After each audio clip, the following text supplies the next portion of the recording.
Hey Maddie, what day is it? Race day. Let's do it.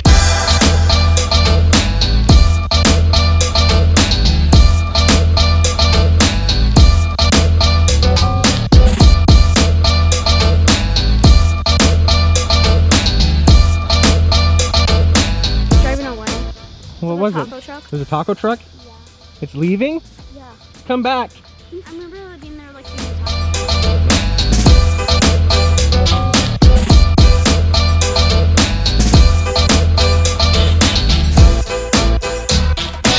Alright, so I'm back home. We started this whole thing with the intention of doing a race vlog 2-day thing. It ended up getting pretty chaotic. The first race, there were only 3 heats. Maddie and I were in 2 of them, which pretty much left 0 time to try to vlog or fill you in. It was also dark. I didn't bring any kind of lights. And then the second day, there were 4 heats, but it was still pretty chaotic, and the day ended in a downpour. The vlog kind of went out the window. The other thing is that I did end up running the DJI system for 3 of the qualifying heats in the night race. So I felt like I got some pretty good data there, some pretty good information I wanted to share with you guys. Instead of doing a vlog, we're gonna make this video about that. Pretty much the entire thing was complete chaos in general. So like my first practice heat, I wanted to run the DJI system, but I remembered it wasn't bound to my radio. I literally haven't flown this quad for a week and a half, 2 weeks since I did all the testing before, because I had Buffalo, and then after Buffalo I just didn't mess with it. Mondo had bound it to his crossfire, and then he ended up having a crossfire fail-safe behind a water tower, and it fell from the sky, and I literally took it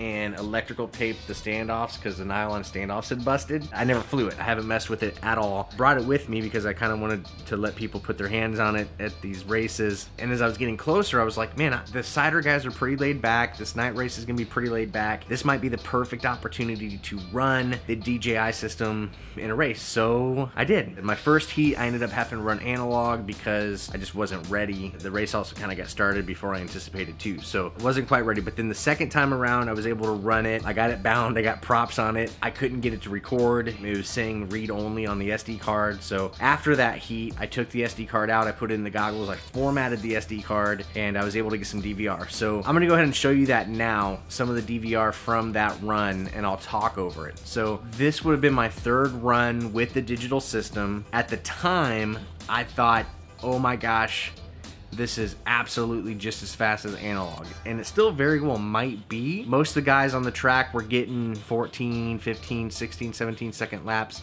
I was able to pull some 12 second, 11 second laps, and it looked super duper good. I was also just excited that I was able to fly this quad as well as I did, having not flown it. The camera angle on this is adjustable just because of the type of camera mounts I'm using. Typically I use a 50-degree fixed camera mount. So just the idea that I'm using a foreign pair of goggles, I mean, it's digital, it looks beautiful, but it's still foreign, it's still different. The camera angle is not exactly what I'm used to, and it's a quad that I haven't necessarily flown. It's a different weight, it's a different center of gravity. I mean, it's just a completely different quad. I was really impressed with the times I was pulling. Like I said, this was the 3rd qualifying heat. Since I only had the one DJI quad, I did not want to kind of put all of my eggs in one basket, so I put the DJI quad to the side, and I ended up flying analog in the next heat. And I will tell you that analog heat felt like I was a absolute ninja. It was some of the most insane flying I've ever done in my life. I just felt super duper locked in. I didn't hardly make any mistakes, and I put up 2 more laps, almost 3 more laps than I had the entire night. On top of that, my best lap improved by about a second. So at the time I was thinking, wow, analog is just so much faster than digital. This was great. I had a great time, and I ended up even taking home the win, the LED race, which was cool because my very first win ever drone racing was at an LED race with Cider at that same venue. That was pretty cool. People had a lot of questions about what the video was like. So in the description of this video, I'm gonna go ahead and put a link to the actual race heats that are on live time so you can check them out. There will be race heats where I was running digital, and then you'll see my race heat from when I was running analog. Obviously the race heats that I'm flying digital, you can't see my feed, but what you can see is how interference was happening on the other pilots. The herder, Max, who was on race band 6, the closest band to me, you do see some digital interference. It was like 3 staticky lines that would show up in his video every 20 seconds or so, or maybe more often than that. You can be the judge for yourself. But there was some video. I asked him, and obviously I got everyone's permission before attempting this. Like, I wasn't gonna just impose this on everybody, but everyone was kind of excited to see like what happens. It did cause a little bit of interference on race band 6, and I was setting maybe 20 to 30 feet away from where the rest of the pilots were. So that's the way that worked out. The timing ended up pretty much working. Every single heat I had one missed lap. It wasn't always the first lap, so I found that kind of interesting. When I did like a traditional power meter test on the DJI gear, I did notice that it does actually broadcast a little lower on 25 milliwatts than what we're used to from an analog situation. So I guess another thing from the race, the next day we did a global qualifier. I did not improve my time, but I did take the win there too. So that was awesome. I cleaned house in Illinois this weekend. I love racing with those guys. But nonetheless, that was kind of a successful attempt or trial at running a digital system integrated with analog pilot. One thing I did want to kind of show you guys, while I was there, I got one of these guys from Nap Time, Mike H.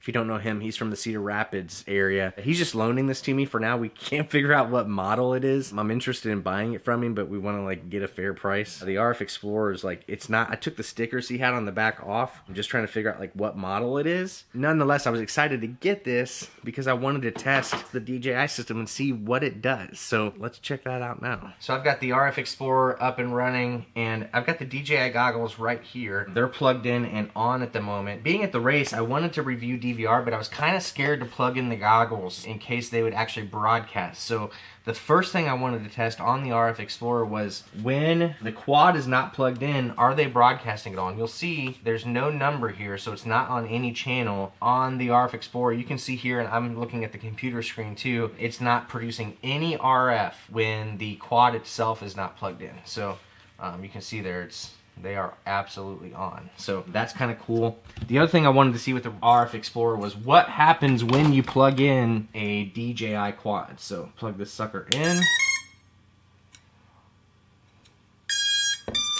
And you can see, immediately see that it blasts channel 6 and then it moves to race band 8. Those peaks that you kind of see there are the averages, I think. I can see on the screen it's already moved to race band 8. That's kind of cool. And then the other thing is that it's like clean. Let's show you the computer screen. I don't really know what I'm looking at in regard to the RF Explorer stuff yet. I literally just got home and turned this on. There you go. That looks pretty clean to me. Let's see how that compares to an analog quad. So unplugging the DJI stuff.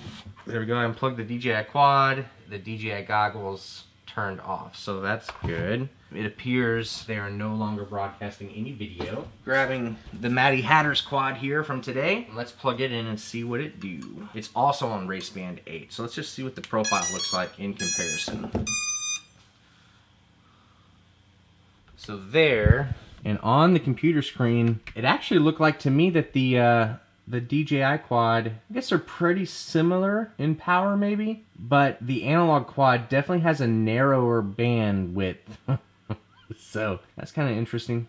Like I said, I'm not really making a ton of crazy claims, but that's what we're looking at, I guess. The DJI system does seem to broadcast pretty clean. In regard to the RF, I'm not really seeing interference on the other channels, so I'm not sure what we're seeing in the other analog feeds, but it's something's definitely there. In regard to it missing laps, maybe it's because the bandwidth is wider. Maybe that's tripping up live time a touch. I'm not exactly certain. On the profiles inside of the camera for the DJI system, there's LED, race, and standard. LED would be like make all of the shadows, the blacks, like pitch black, made it look a lot more like GoPro footage, which if you were trying to get great footage, that would have been ideal, but it made it harder to see the ground. It essentially made everything that wasn't an LED black. The LED mode I think would be good for videotaping an LED track, but not necessarily racing on an LED track, so I didn't use that. The race and the standard were both really close. I ended up filming it on the standard version though, just because of how it looked and the information I could get. So quality of the video could have looked better there. I was also surprised seeing the the analog and digital next to each other, the digital looked better, but not like an order of magnitude better. In the goggles, it feels like the digital feed is on a completely different planet from the analog. So I found that kind of interesting. And then finally, in regard to incorporating the DJI digital system in with, like, let's say MultiGP stuff, like Chris Thomas has come out and said that at this point they're not planning on allowing a DJI system at NATS. I think that's fine. I think that makes sense for a couple of reasons. The first is the number one reason we can't race with DJI stuff right now is there's no way to judge it. Essentially, there's no ground station, so there's no way to live stream the video feed. I could have been skipping gates and no one ever would have known, you know, so that's a big problem. So until we have a proper ground station, I don't think we could race with this system at a major race. However, if DJI comes out with a ground station, I think it would be simple. I think you assign 1 or 2 channels to be DJI channels and that you tune the lap RF, pick those up. I think it would work fine. And if we had a ground station, I think it could work fine. And then we just have to be specific about where we stick pilots. So guys, I hope you found this helpful. Like I said, we're doing something kind of interesting with our affiliate links. I've got links in the description of this video over to Heli Nation. They are a partner for our chapter, so feel free to click any of those. A certain percentage of what you buy actually comes back to Heart of America FPV, our chapter, because we are needing some gates. That helped me out a ton. Do that. I'm also going to do a surprise link to one of the craziest things I've ever seen on Amazon. You can go check that out as well. Obviously, I'm not expecting you to buy that, but maybe it's just a reminder while you're over at Amazon to pick something up, and that'll help me out. So guys, thanks for checking this out. This little journey of DJI digital video, we're figuring it out, and I look forward to sharing it with you. So hope this helped you out, and we'll catch you next time on Heart of America